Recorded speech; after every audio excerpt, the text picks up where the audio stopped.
Ayan, Dabber Cats, dito naman tapos sa kettle. Ayan. Sa baka gusto mong magregalo ng gento, bakal lang gusto ko. Naghahanap ako ng bakal, bibili ako ng gento, bakal. Bakal lang gusto ko kasi ito, medyo natatanggal na yung ano, buhangin. Gusto ko mabigat yung hinahawakan ko, Dabber Cats eh. Oh, pawis na si Inuts, no? Ayan, 40 rounds. 40 bilang to, Dabber Cats, ha? Kala, titignan muna natin kung may natatamaan. Ayan. Titignan natin. Oh, wait. Relax. Tigasan ang leeg. Tigasan ang binti. Leeg ang mahalaga, tigasan. Blend. Pag umiikot to, iikot ka rin. Gaganon ka, no? 1, 2, 3, go.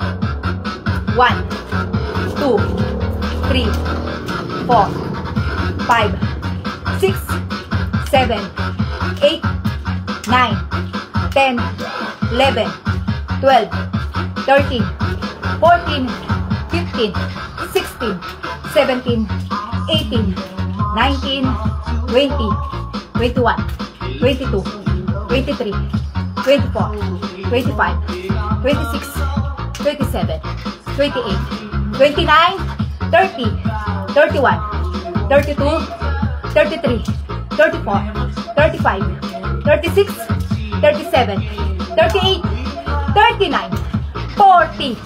Woo!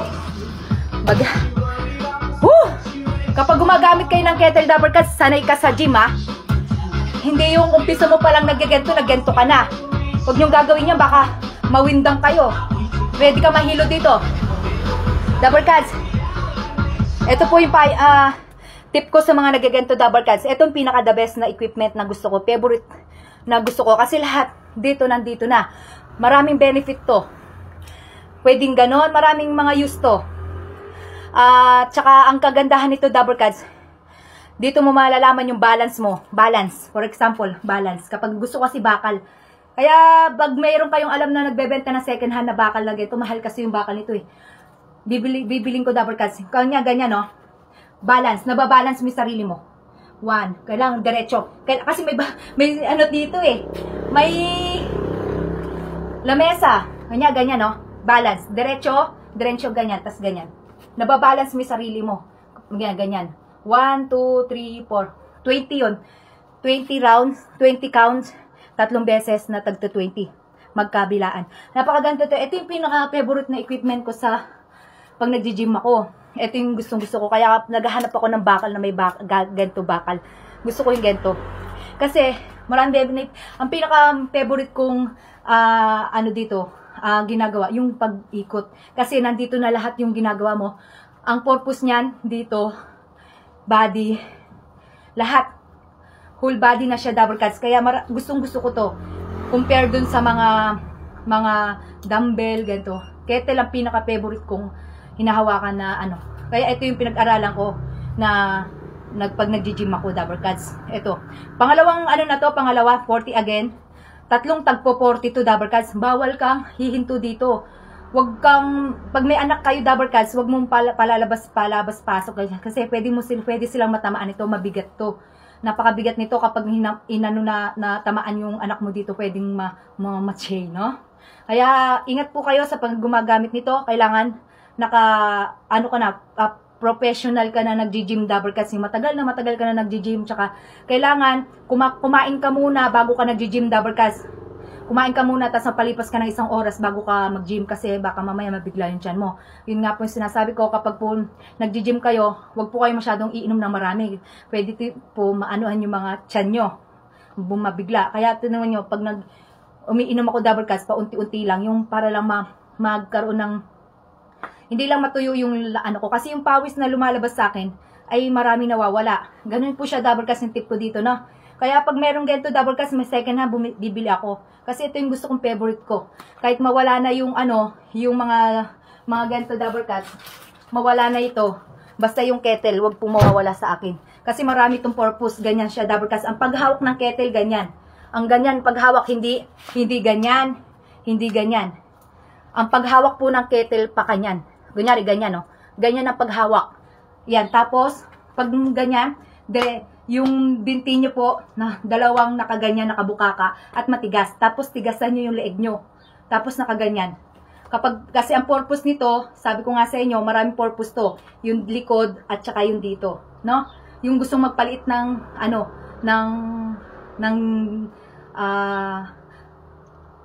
to?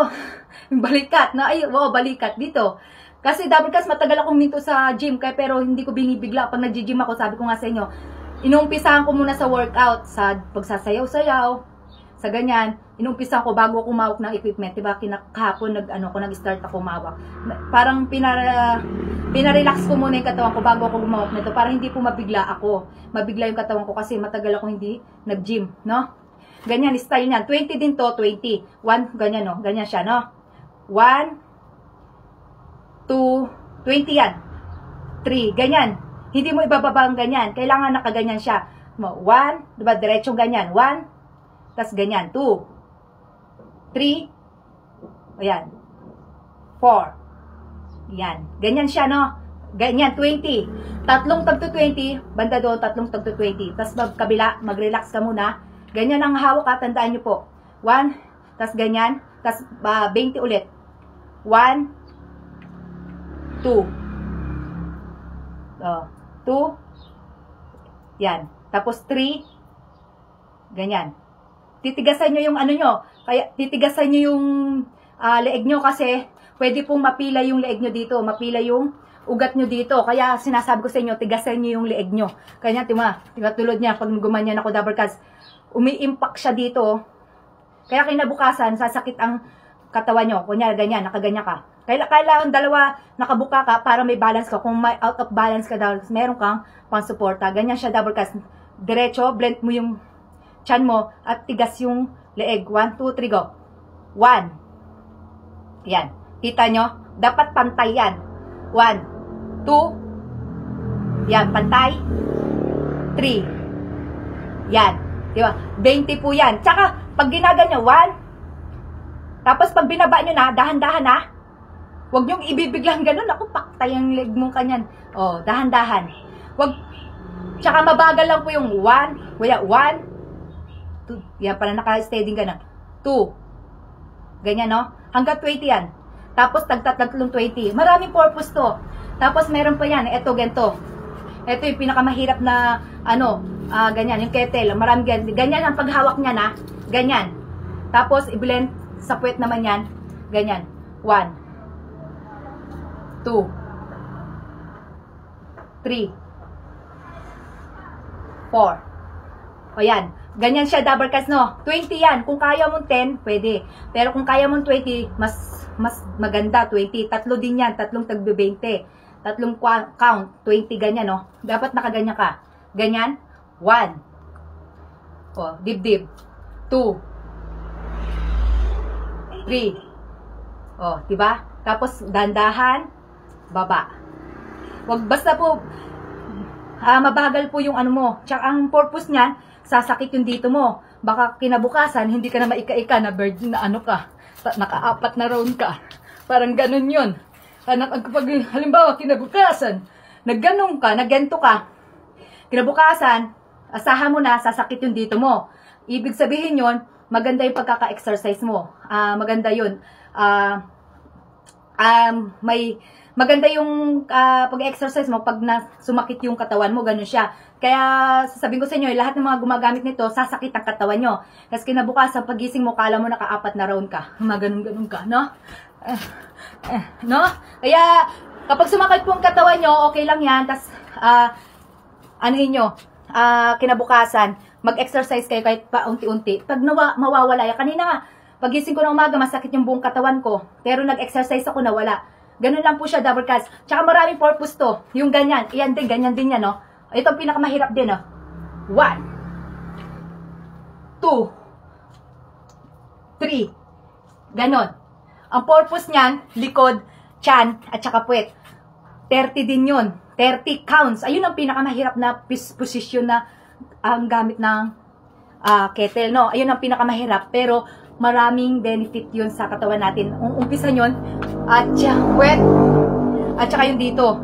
Kaya, double cast, napaka-the best ng ating kettle.